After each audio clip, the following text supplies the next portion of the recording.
بسم الله الرحمن الرحيم. سلام ورحمة إخوائي پروردگار لأيوة به بینرانی بەڕێز و خۆشەویست ئەم کاتتان باش خۆشحاڵم بەوەی کە لە خزمەت ئێوەی بەڕێز و خۆشەویستم بۆ پێشکەشکردنی ئەڵقەیەکی تر لە بەرنامەکەتان بەرنامەی دوانگەی خەڵک بۆ ئەمڕۆژ بابەتی پلە بەرزکردنەوەی فەرمانبەرانمان بۆ ئامادەکردوون و کە باسی بکەین ئەویش کە بۆچی حکوومەتی هەرێم پلە بەرزکردنەوە واتە تەرفیع بۆ فەرمانبەرانی مەدەنی ئەنجام نادات.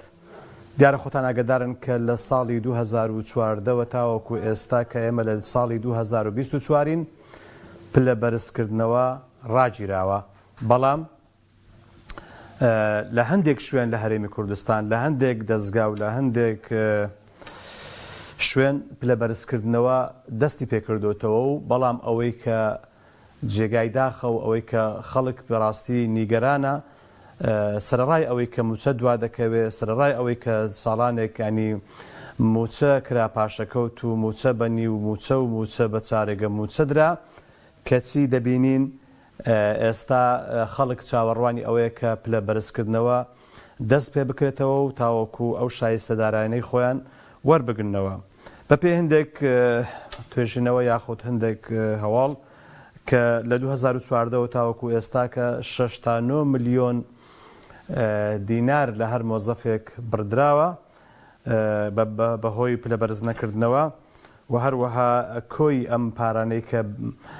بردراوە بەهۆی پلە بەرز نەکردنەوە بە 5 تریلیۆن و 996 ملیار دەخەمڵێندرێ. دیارە ئەمە خۆتان ئاگادارن لە هەرێمی کوردستان خەڵک ئەوەی کە کەسابەتێکی ئازاد دەکا ئەوە بابەتێکە، ئەوانەی کە لە کەرتی گشتین ئەوە بابەتێکی ترە، بەڵام ئەوەی کە فەرمانبەرە لە هەرێمی کوردستان وەکو فەرمانبەری میلاکی دائیم لە سلکی حکومی دیارە ئێمە قسە لەسەر ئەوە ناکەین کە چەندە مۆزەفی حەقیقی هەیە و چەندە مۆزەفی بندیوار هەیە و چەندە موچەخۆری بندیوار هەیە، ئەوە دەستە بابەتێکی کە دەستە باسێکی تر، بەڵام ئەوەی کە بەڕاستی فەرمانبەرە، ئەوەی کە بە حەقیقی فەرمانبەرە، ئەوەی کە دەوام دەکا، ئەوانە بەڕاستی مافی خۆیانە کە پلە بەرزکردنەوەیان بۆ بکرێ وەکو هەموو ئەوانەی تر کە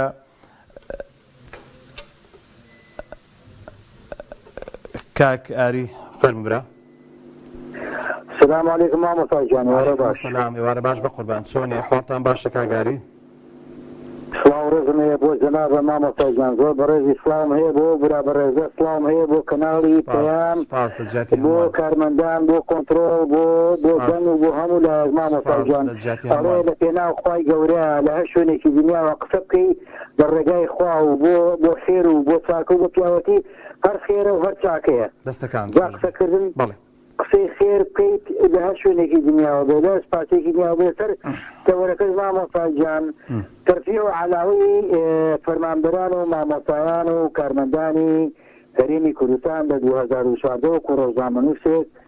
جەنابە 2014 وەستاوە. بەڵێ لە 2014 وەستاوە.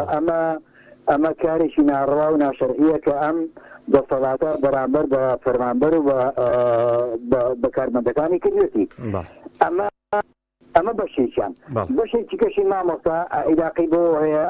ئەم دەسەڵاتێک ئێستا حاکمە 32 ساڵە حاکمە لەسەر وەزاکە با خۆمان چاوەشە نەکەین و با خۆشمان لە جێری نەین لە دەروی کابراوە لەوە ڕێزۆشان بە جنابوان بووە. ئەم دەسەڵاتە حەزی بە فەرمانبەر و مامۆستا و تعلیم و تربیە نییە، وئینەما حەزی بە کەسانێکە کە حیمایە و لە چوادۆری خۆیان کۆبنەوە و پارێزگاریان لێ بکەن. ئەمە بەشەکەی تری. جا مامۆستا گیان ئەم تەرفیع و عەلاوەیە بۆ ناکرێ لەبەر چی ناکرێ؟ ئەسبابەکەشی ڕوونە کە ئەم حکوومەتەی هەرێمی کوردستان باوەڕم پێکە مامۆستا ئێستا من لە بنی دنیاوە قسە لەگەڵ تۆیاکەم، خوا ئاگادارە، خوا عەلیمە، خوا حەکیمە، پارتیەشی بیانەوێ ژیانی خەڵک لە ماوەی یەک مانگا خۆش دەکەن، هیچ گرفتێک نایاوەم بە مەعاش و بە عەلاوە و بە تەرفیع و ئەگەر کەمێک لەو واریدات و لو دزی فزگی کە ئەیکەن بەناوی لەگەڵ ڕێزمەها قسەیاکەم کە ئەیکەن لە گومرگەکانەوە بڕۆ تەماشای مەزەکانکە مامەسان وەجان بەس تەماشای مەزەکانکە ئیتر بۆ دەرەکرێت کە ئەم واریدات و ئەم پارە و ئەم داهات و ئەم کردنەوەی کەناڵان و ئەم کردنەوەی کەناڵەکانیان بە مەلایەن دولارە مامەسانەوە کەناڵێکی پێیان بەس پێم بڵێ کەناڵی پێیان خێرخوازان نەبێ ئەوەی کە ئەندامە و ئەوەی کە هەواداری پەیامە شی ئەتوانێت هاوکاری بکە کەسی کاتوانێت لە غەیری ئەو چەند کەسی کە ئێستا بابڕین مامەسا عەلی باقری وانەی کە لە پشی پەیامان ئەتوانێت هاوکاری بکە کەس ناتوانێت ئەمانە بە پارەی میلەت بەس ئەمە شانازیە بۆ کەناڵی پەیامیش کە کارمەندان و کە ئەو بەڕێزانەی کە بە پارێزی کەمی لە کەناڵەکانیشەکان ئەمە عیلاقەی بەوەیە مامۆستاجان باسەرە نێشێنە عیلاقەی بەوەیە ئەم حکومەتە ناوێ ئیشی بە مامۆستا و پەروەری و تعلیم نییە ئەمە بڕۆ سێری خەستەخانەکان مامۆستاجان یەک دقیقە ئەگەر ڕێگان پێ بی ئەگە قسەی خێر هەرکەی باشە بۆی خەڵک چاوی کراوە بێچکا حکومەتە چاوەشەکاریەکە بڕۆ خەستەخانەکان کەس لە کەس نییە کەس ئاگای لە کەس نییە کەس ئەچی داوای دکتۆرەکەی دکتۆر نییە ئەچی داوای ئەماکەی ئەوە نییە ئەچی بۆ شوێنێک پارە لێسن ئەچی بۆ شوێنی کە دستەراوە لێسنن دوکانە هاواری لێستاوە مایانەکەی هاواری لێستاوە خەڵکی کرێچی هاواری لێستاوە ئەوەشی خانوو هەیە هاواری لێستاوە لەبەرەوە داواکارم لەخوای گەورە ئێوە لەسەر ئەو ڕێگا و پەیامە لە ڕێگای ئێوە و کۆمەڵی دادگەری ئیسلامی و یەکگرتووی ئیسلامی ئەوەی کە ماوە ئەوە و خۆشبەختی کە ماوە ئەو ڕەحم و بەزەیی کە ماوە لە ناومانە من بۆکو مزامەرە نایڵم خوا ئاگادارە وەکو مزامەرە نایڵم بەس ئەوەی کە ماوە هەلە سایی ئێوەی بینینە گینا هیچی کە خی پەروەردگار وامان لێ بکە خزمەتکاری دینەکەی بینی ئینشاڵڵا دەستەکانت خۆش بێ زۆر سپاس بە قوربان زۆر سپاس کاک ئاریجان زۆر سپاس بە قوربان کاک ئیسماعیل سڵاوی خوات لێبێم کاتت باش کاک ئیسماعیل پەیوەندەکەی داخراوە بابەتی پلە بەرزکردنەوە حەقی هەر فەرمانبەرێکە کە ساڵانە پلەی بەرز بێتەوە و عەلاوە تەرفیعی بۆ بکرێ و هەروەها ئەو حەقەی کە هەیەی پێی بدرێ لەبەرەوەی فەرمانبەرێکە بەپێی یاسا بەپێی دەستور بەپێی عورفە بەپێی هەرچی بابەتێکە بە فەرمانبەرێکی کاک عیمران لە ڕوڤیە کاک عیمران سڵاوی خوات لێبێم کاتت باش کاک عیمران دەنجی نایە بەس دەنجی هاشە هاشێک لێ کاکە بەڕێزان کاک عیمران ئەگە جێل لە دەنگمە سلام و رحمة الله بەس دەنجی ئەو برای نازەم وعليكم السلام ورحمة الله فەرموو دەنگت با تۆزێک بێتە لام بەڵێ تەوەرەکەمان ئەوەیە کە هەر فەرمانبەرێک لە هەرێمی کوردستان مافی خۆیەتی ساڵانە پلەی بەرز بکرێتەوە کەچی لە 2014ەوە هەستا پلە بەرزکردنەوە وەستێنراوە بەڵێ ئەوە لە جێخۆتی بەڵام برای بەڕێزم جاردیش تەلەفۆنی برای خۆم کرد بەس بلێنە ڕاش بلێنە سپی حکومەتی هەرێم هیچ تەقدیری نەکردووە ئۆپۆزیسیۆنەکان گوتان نەخت ڕادەست بکرێت بودجە و موچەی هەرێم بە تەواوی دێت قسەکەتان ڕاست نەبوو ئەوە ئێستا حکومەتی هەرێم ئەو ڕۆژ سەربانی کردیا چتە بەغداد وەکێ لەو منت و دژمنی واقعی خۆتانن لەو کورە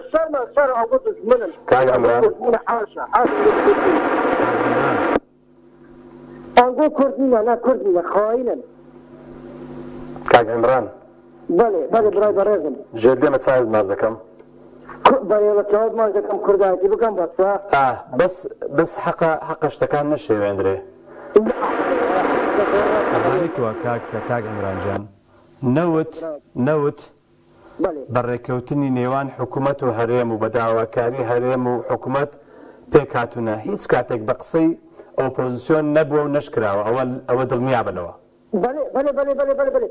کاک مەڵات زەمان کۆتا بڵێ أما لبس بيت أجر نفط رادس بكريت بجو مجي حريم بطواوي بيت بيوت بس نوت رادز نكراوه كاك عمران جان نوت تا استا رادز نكراوه تا استا قطريش نوت لو هريما لدواي او الراجي راو النوت نروجتو رادز نكراوه كاك عمران اقعد له هيا براي برز اتزاني يا حكومتي خو تباستر غندالي هيا راس غندالي هيا كره براي من اشعه كان جدربو بيشي صالك دادگاهم با مردو که بود مرده که بیره در جارکی دادگاه تیدن کنه که کابرا مرد و بن قبریه دادگاهم دکر او شعکان با پیخوش لحکمتی خود كاك عمران هيتس كسك حقيقة حزي لو اني خلت تترب لا حكمي بكا ايمش بما خوش كرد حكم بكا بما خوش الله يخومن هبه بما خوش براستي ولاتي شي امن وامان به عدالت هبه بلان بو نايكن چه دستي قرتون بس دكريت ان شاء الله دكريت كي دكريت ايش بايك دستي كرد همو يك دكريت كرد همو يك دكريت ان شاء الله دكريت كرد چون يك دست دبي اويك براغوريا اويك سروكا اويك رابرا اويك خاوني ام كردستانيه بحساب دستلاتي بدستويا او دبي براستي بنرمي بنوينه او دبي اش بتو لغا خلق او دبي براستي شتيب كاكا خلق همو بويك بينوا او داهاتي هرمي كردستان بعدالت توزيع بكري خلق براستي درزگار بكري لو مينتي تيدايا او كاتا خلق كز قلينا كاكا جان والله من دواكارهم لحمو حزبكاني كردي عندهم برلماني كردي بطايبت لنا وجرقي بغداد همو كرد يكبين والله يجنبين كاكا لحمو بايك بين شير ريلي قلتنا بس هوريكا انقوش لري خوطانا لري برلمانتارو لري ما مستعري باطلي همو كاكا دبي يكبين اگر يجنبين دفوتين والله وايا مش بيدرم اگر يجنبين دفوتين بلام تو استا اگر تو استا لمالكي خوت اگر ريق نكوي مالكت ويران دبي هذا الركوي ريق نكوي مامور ويران دبي بحيمون طبعا باركوين هذا باركوي والله دواكارين باركوين باخلشك بمليون دولار ورنقري وخلكيش نان نبي بخوا ويا نابي ونيا با هذه خوا هذه كقوت عدالات امنش ظلم با سروك حزبك بحزبي قولتر يعني حقي خوي تسنده بحقي خوي وربقري بلام نوكو كحزبك دا صلاة دار بلا هرم سطا هشتان نوهاتي داهاتي اولاتا لبردستي خوي بي سطا دا يكشي بنمرو نجي لبردستي خلق بي او كاتا يعني خلق حق خوي دي قليبك نظرة دارجل حقي كان إشتالا بكريت ان شاء الله باش دبي ان شاء الله باش دبي كاك عمران جان ان شاء الله باش دبي دستكان خوش سپاس بقربان قلي يعني هر كسك حق خويتي قلي بكا قلي كاتك دكري ك ناحقي هبه قلي كاتك دكري ك ناشفافيت هبه قلي كاتك دكري ك تو بزاني ظلمك لبابتك آية بودبه ل 2014 وك بلبرسكرنو وستاوا اگر تا استا بو همو خلچك وستا به اسایی بلام که بو هندك نوستا به بو هندك تكرابتو بو هندك تا استا که دنگو باسی نبی او خلق لیلك کاگ اسماعیل صلاح خواد لبم کاتت باش الله يفعلته باش كاخذ سپاس بقربان دستکان خوش به خوش برنامج خلي سپاس ببرز کاگ اسماعیل جان والله نبغاني تورك بتوايل في كده قدامك دوك والله كاگ اسماعيل جان هر موظفك هر فرمانبرك لهرمي كردستان دي حل ولاتي الدنيا تسنت ما فيه وارشي شيء ديار لو ما فانيك هيتي اويك صار لك ليبرز بكتوا دبينين د 2014 بلا برز كرنوا وستاوا لهندك شوين كراوتو استاك لهندك شوينيش هر وك خويتي بلا افريكا هذه اول براسي نار وتشري خلق جدي براسي من بدي يعني كارثه شرك بكات لو انا نابي يشو كارما يعني ولا خافيانه يشتيها يعني عالم يعني يشتيها انا كو مرق اسا خويري توري حاشا كاك اسماعيل اوانا هزايد شونا زايد شونا كرشان كاك اسماعيل برا عزيزم مادام كبيونديت كردو لشاشي بيام قصدكي بلي امن بيدلن بلي استاكا دو حزبي دسالاتي كردستان ئەوەی کە دەیکەن ناحەقیە ناعادالەتە بەڵام جوێندان و قسە پێگوتن جوان نییە ئەزانی چۆنە مەهماکەن لە خۆتی مەوە شوێنەوە زانین چۆنە کاک ئیسماعیل جان کاک ئیسماعیلی بەڕێز داوای لێبوردن لە کاک ئیسماعیل دەکەین ئێمە لەگەڵ ئەوە نین بەڕاستی خەڵک جوێن بکەن ئێمە لەگەڵ ئەوە نین خەڵک وشەی ناسشیرن بەکاربێنێ من وەکو ڕۆژنامەنووسێک وەکو پێشکەشکارێک لە کەناڵی ئاسمانی پێیام حەق بەخۆم دەدەم کە گلەی لە گەورەترین خەڵکی ئەم وڵاتە بکەم بەڵام بە جوێندان نا جوێندان شتێکی ناشیرنە هەر کەسێک بیدا هەر کەسێک بەکاری بێنێ خراپە بەڵام گلەی دەکەم لە سیستەمی بەڕێوەبردن لە وڵاتە گلەی دەکەم لە دەسەڵاتداری ئەم وڵاتە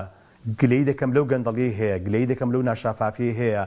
دەنگ بەرز دەکەمەوە هاوار دەکەم دەڵێم ئەم نەعەدالەتیە دوجار نەتیجەکەی باش نابێ هەمومان زەرەر دەکەین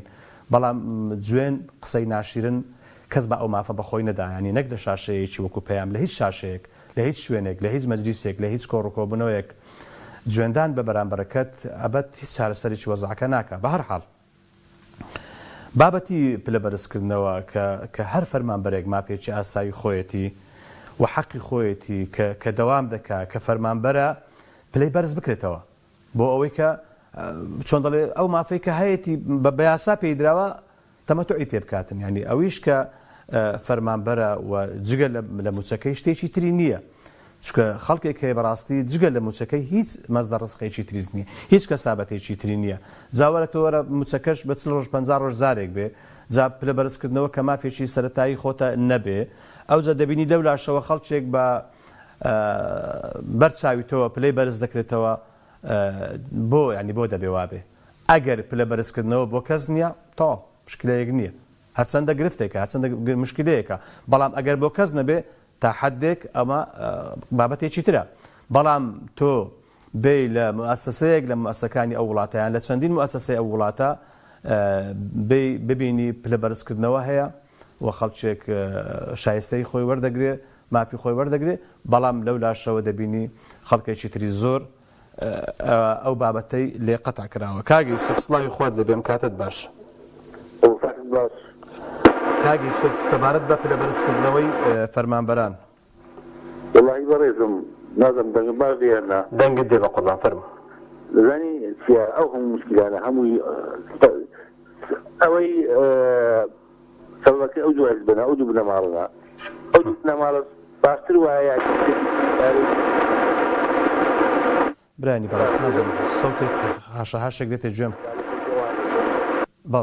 بەڵێ کاگی یوسف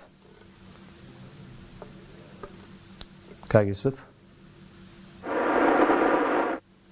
کاگی یوسف برانی بەڕێزە و خەڵەی چاکەن کاگی یوسف بەڵێ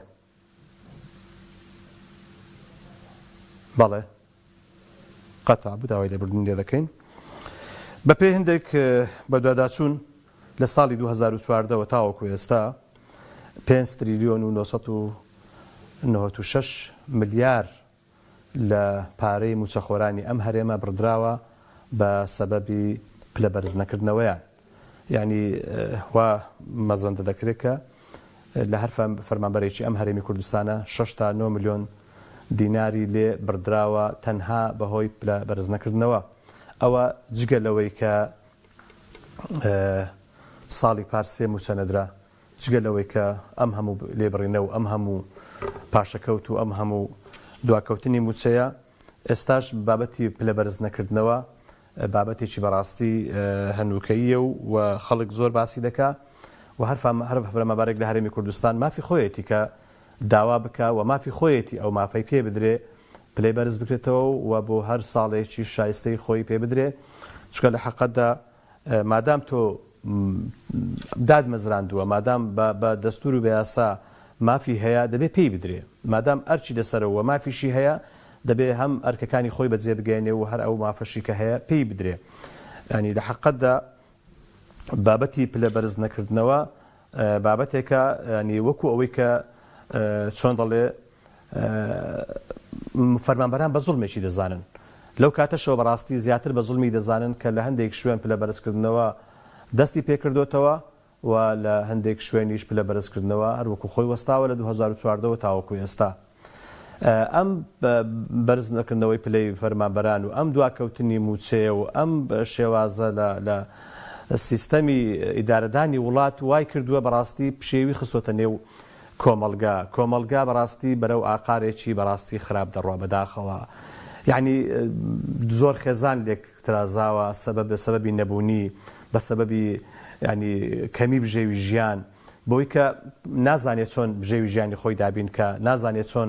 ناتوانێت چۆن کرێی خانوەکەی بدا لە کاتێکا کە موچە بەو شێوەیە دوا بکەوێ و بازار بەم شێوەیە وەستا بێ و کەسابەت بەم شێوەیە ینی لاواز بوو بێ دوجار هەموو کەسێکیش بەڕاستی سەبر و تەحملی نییە لەوانەیە خێزانێک تەحمل بکات لەسەر نەبوونی بەڵام لەولایە دایان خێزانتر تەحمل نەکات لەسەر نەبوونی لەوانەیە دایک و باوکەکان ئارام بگرن لەسەر نەبوونی بەڵام ڕۆڵەکانیان کە تازە زەواجیان کردووە و تازە چونەتە ناوماڵی خۆیان بەداخەوە بەشێک لە لێکترازان و بەشێک لە تەلاقدان و بەشێک لە ڕوخانی خێزان ئێستا کە بەڕاستی هۆکارەکەی نەبوونیە و بێکاریە و ئەم حکوومەتی هەرێمی کوردستانش حەق بەڕاستی بیر لەوە بکاتەوە کە ئایا ئەم خەلالانە چۆن چارەسەر دەکرێت چی بکە ئەم حکوومەتە بۆ ئەوەی کە بتوانێت خەڵکی ئێمە کەسابەتی دەستکەوێ خەڵکی ئێمە موچە لە کاتی خۆی وەربگرێ خەڵکی ئێمە بەڕاستی ئیدی نەبێتە سوتەمەنی چۆن دەڵێ ئەم چێشمی نێوان بەغدا و هەرێما چکە بە حقت ینی ئەوەی کە باز دەکرێت پارە زۆر لەوەی زۆرترە کە خەڵک باسی بۆ خەڵکی باز دەکەن پارە و داهاتی ئەم هەرێمی کوردستانە بەشی هەرێمی کوردستان دەکات بە زیادەوە بەڵام ئەگەر عەدالەت هەبێ ئەگەر شەفافیت هەبێ ئەگەر دڵسۆزی بۆ ئەم میلەتە هەبێ چکە لە حەقەتدا میلەت داوای شتێکی نەکردووە زیاد بێ لە ئیرادە و توانای ئەم حکوومەت و ئەم دەسەڵاتدارانە میلەت داوای کەسابەت دەکات هەر میلەتێکی ئەم دنیاە بەڕاستی حەقی خۆیەتی مافی خۆیەتی ینی بتوانێت کەسابەت بکە بتوانێت بژێوی ژیانی خۆی پەیدا بکە تۆ لە قیتاعی حکومی دەی موچەی لێ دەبڕی و موچەی دوا دەخی کە موچەی حکوومەت دوا دەکەوێت بۆ فەرمانبەرانی لەولاوە لە کەرتی گشتیش کەرتی تایبەتیش بە هەمان شێوە کاریگەری دەبێت لەوانەی کە نە لە کەرتی گشتی و نە لە کەرتی تایبەتن بەڵکو بۆ نمونە کەسابەتێکی حڕ دەکەن ئەوانە لە هەموو خەڵکە کەس داوانێ زیاتر زەرمەند بن لەبەرەوەی کەسابەت نامێنێ ئەگەر ئەو پارەیە ساڵانە یاخود مانگانە تەداول نەکاونێتە بازار وە جوولە نەکا بازار بە جوولە نەخاتەوە بەڕاستی دوا دەکەوێت سەبر خەڵکیش ترسی لێ دەنیشێ خەڵکیش ئەو دەستمایە و ئەو پارەیە کە هەیەی دەستی پێوە دەگرێت نایلی بێتە بازار بۆیە بەڕاستی زۆر گرنگە کە حکوومەت بیرێکی جدی لەو بابەتە بکاتەوە چکە ئیشی حکوومەت چییە ینی ئیشی حکوومەت ئەوەیە کە بێ ژیانی خەڵک خۆش بکە تەواوکەری یەکن ینی چه حکوومەت و چ هاوڵاتی تەواوکەری یەکن هەم هاوڵاتی لە ڕێگەی پێدانی باج لە ڕێگەی چۆن دەڵێ ئەو ساڵانەی کە دەیدا بە حکوومەت و حکوومەتیش لەو داهاتانەی کە هەیەی و لە ڕێگەی ئەم باج و ڕسومات و بینەوە بەردەیە دەتوانێت دازارێکی ترمانگانە پارە بنێرتەوە ئەو بازاڕە و فەرمانبەرانی بێموچە نەکا و بازاڕەکان بێ پارە نەکا و خەڵکیش بەڕاستی سەردگەردان نەبێ چۆ لە حەقەتدا ینی ئەگەر تۆ حکوومەتێک بی نەتوانی مانگانە پارە بدەی ئاخر دەبێت ڕێگا چارەیەک بدۆزیوە تۆ ئەگەر ئاعتمادت تەنها لەسەر وارداتی ناوخۆیە دەبی وارداتی ناوخۆت بەڕاستی برەو پێ بدەی و ئیشی لەسەر بکەی و ئاسانکاری بکەی یعنی ئەگەر تەنها لەسەر نەفتە بەبێت چارەسەری بکەی ئەنی ناکرێت تۆ ئێستا کە دەستەوەستان لەم نێوەندەدا خەلەلەکان لە شوێن بۆچی ئەو خەلەلانە چارەسەر ناکرێت بۆچی ئەو گرفتانە چارەسەر ناکرێت یعنی تاکەی خەڵک چاوەڕوانی ئەم کۆبنەوەی بۆ ئەو کۆبنەوەی بێ ئەم دانیشتنە بۆ ئەو دانیشتنەیە بێ یعنی تاکەی ئەم هەم کۆبنەوەی بەردەوام دەبێت لەگەڵ بەغدا و بەبێت چارەسەر دەمێنێتەوە خەڵکیش لەولاوە ڕۆژ بە ڕۆژ ژیانی بەرەو خراپتر دەڕوات و بار و گوزارانی بەرەو خراپتر دەڕوات و نەخۆشەکان ڕوو لە زیادبوون دەکات هەر لەو چەند ڕۆژی ڕابردوو کە باز لە مەسەلەی شێرپەنجە دەکرێت ساڵانە بە چەند هەزار خەڵکێک ینی ژمارەی ینی چەند هەزار خەڵکێک تووشی شێرپەنجە دەبێت ئەمە هۆکارەکانی چین لەبەرچی ئەم خەڵکە ئێستا تووشی شێرپەنجە دەبێت بۆ جاران ئەم ڕێژەیە نەبوو بۆ ڕێژەکە ڕۆژ بە ڕۆژ لە زیاد بوونە ئەمە دەبی حکوومەتی هەرێمی کوردستان بێ ئاگادار بێت گراسی ئەو بابەتە بکە ئایا هۆکارەکەی چییە هۆکارەکەی ئەوەیە کە بەڕاستی کۆمەڵێک ینی بازرگانی کۆمەڵێک سیاسی چاوچنۆک کۆمەڵێک بازرگانی چاوچنۆک بەڕاستی دەستیان ناوەتەوی نەقاقای ئەو خەڵکە بەڕاستی مەوادی خراپ دێنن بەڕاستی ینی شاریان شێواندووە دوزار چێ زەرەر دەکە هەر هەمومان زەرەر دەکەین چێ ئەوەی کە تووشی شێرپەنجە دەبێ هەردایک و خوشک و برا و خزم و کەس و دۆست و هەوادار و هاوڵاتی و نازانم چی ئەو وڵاتەیە بۆ ئێمە وامان لێبێ بۆ تەنزیماتێک و تەرتیباتێک ناکرێت بۆ ئەوەی کە بەفعلی ئەم وڵاتە دابڕێژێتەوە ئەنی چۆن دەڵێ سیستەمێکی جوانتر باشتر چاکتر ڕێکتر بۆ ئەوەی کە خەڵک بتوانێت بژی ناکرێت تۆ خەڵکی خۆ دەولاوە بێکار بێ و بە سەدان و هەزاران کرێکاری بیانیش لەم هەرێمی کوردستانە کار بکە ناکرێت لە چەندام و دەستگایەکی ئەم وڵاتە پلە بەرزکردنەوە بکرێ و کابرا چ لە سلکی عسکەریە چ لە سلکی ئەمنیە چ لە شوێنی ترە کە پلە بەرزکردنەوەی بۆ بکرێ بۆ ئەوەی کە خۆتان دەپارێزێ ئێوە دەپارێزێ بەڵام ئەوەی کە وڵات بەڕێوە دەبا و فەرمانبەرانی ئەم وڵاتەن 14 ساڵە بێبەشن 14 ساڵە پلە بەرزکردنەوەیان وەستاوە یعنی پلە بەرزکردنەوەیان بۆ ناکرێت بۆ لە بەرچی ناکرێ آخر ئەمانە بەڕاستی ئەم تەراکوماتانە ئەمە وا دەکا لە حەقەتە دوزار چارەسەریان زەحمەت بێ هەموو کەس دەزانێ کە هاوڵاتیان لە هەرێمی کوردستان چاوەڕوانی ژیانی خۆشتر بوون چاوەڕوانی ئەوە بوون کە بەڕاستی کورد بێ دەسەڵات بگرێتە دەست و کورد حکمی کورد بکاو و ئیتر فارس و تورک و عەرەب حکممان نەکەن بەڵام ئایا ئەمە چاوەڕوانی ئەم ڕۆژە بوو خەڵک چاوەڕوانی ئەم ڕۆژە بوو کە کورد بێ بەم شێوەیە حکم بکە ها ئایا خەڵک چاوەڕوانی ئەوە بوو کە کورد لە دەربەدەری و لە نەهامەتی و لە چمیاباران و لە ئەنفال و لە کۆڕە و لە هەموو ئەو بابەتانە یعنی هەموو ئەو شۆڕش و ئەمە هەموو بەرخودان و بینەوە بەردەیە کرا بۆ ئەوەی کورد بێتە سەر حکم ئایا کورد ئێستا هاتوۆتە سەر حکم ئاوە بۆ شێوەیە حکم دەکا دوو حزبی دەسەڵاتدار بۆ خۆیان هەرچی هەیە خۆرخی بکەن هەرچی هەیە بۆ خۆیان بێ هەرچی دەسەڵات و پارە و هەرچی یعنی خۆشگوزەرانی بۆ خۆیان بێ و ئەو خەڵکەی کە شۆڕشی کردو کە ماندوو بوو کە بەڕاستی ئەو خەڵکە بەشمەینەتە ئەو خەڵکەی کە خەڵکی ئەنفال بوو ئەو خەڵکەی کە خەڵکی چمیاباران کرا ئەوەی کە خەڵکی دەربەدەر کرا ئەوەی کە خەڵکی لە زیندە بەچاڵ کرا ئەوەی کە خەڵکی لە دایرەکانی ئەمنی حزبی بەعەس هەمووی لە سێدارە دران ئایا خەڵک چاوەڕێ ئەم ڕۆژە بوو نەخێر خەڵک چاوەڕێ ئەم ڕۆژە نەبوو خەڵک ئەگەر بیزانی باە و ڕۆژانە جێمان لەو قسانە دەبێت کابرا چەندین ساڵ پێشمەرگە بۆ دەڵێ ئەگەر بمزانی باە ئەم هەموو شۆڕشە کرا بۆ ئەمڕۆ ئەم ڕۆژ ئاوا بەو شێوەیە حکم بکرێ هەرگیز ئامادە نەبووم 1 ساعتی پێشمەرگایەتی بکەم بۆیە ئایا دەسەڵاتدارانی ئەم هەرێمە ئاگایان ئەم قسانە نییە نازانن کە خەڵک لەس ژیانێکدا دەژی خەڵک شۆڕشی کرد بۆ ئەوەی کە مەوادی ئەکسپایر بخوا خەڵک شۆڕشی کرد کە بۆ ئەوەی کە سەرکردەیەک بێ هەرچی دنیا هەیە قۆرخی کا بۆ خۆی و بۆ حزبەکەی و بۆ بنەماڵەکەی بیبا بۆ خەڵک شۆڕشی کرد بۆ ئەوەی کە ئێوە کۆشک و تەلارەکانتان ڕۆژ بە ڕۆژ بەرەو ئاسمان بڕوا و بەڵام خەڵکیش لەو لایەوە ڕۆژ بە ڕۆژ فەقیر بێ ئایا خەڵک بۆ ئەوەی شۆڕشی کرد خەڵک بۆ ئەوەی شۆڕشی نەکرد ئایا ئێستا کە ئێمە بۆ گلەی لە تورک و لە عەرەب و لە فارس بکەین کە ئەگەر بێ و کورد بچەوسێنەوە و ئەگەر بێ و زوڵم لە کورد بکەن و ئەگەر بێ و نەوت نێلن بڕوا و ئەگەر موچە نەنێرن و کەواتە با ئێمە گلەی لە خۆمان بکەین بەر لەوان ئەوەی کە تەمەنی ئێستا هەیە ئەوەی کە ڕاپەڕینی بیردێ زۆر چاک دەزانێ کە ئەمانە هاتن هیچیان نەبوو نەخانویان هەبوو نە سیارەیان هەبوو تەنانەت جلوبەرگێکی باشیان لەبەر نەبوو خۆیان و کلاشکۆفەکەی دەستیان بوون بەڵام ئایا ئێستا وایە ئەبەد وان نییە ئێستا خۆیان لەوانەیە نەزانن چەند ملیار دۆلاریان هەیە چەند ملیۆن دۆلاریان هەیە نەزانن کە چەند قەسر و چەند ڤێلا و چەند کۆمەڵگایان هەیە نەزانن کە چەند کۆمپانیایان هەیە لە ناو هەرێم و لە دەرەوەی هەرێم نەزانن کە چەند قەسر و قسووریان هەیە لە وڵاتانی دنیا و لە دەوڵاتانی دەوروبەر بۆچی وای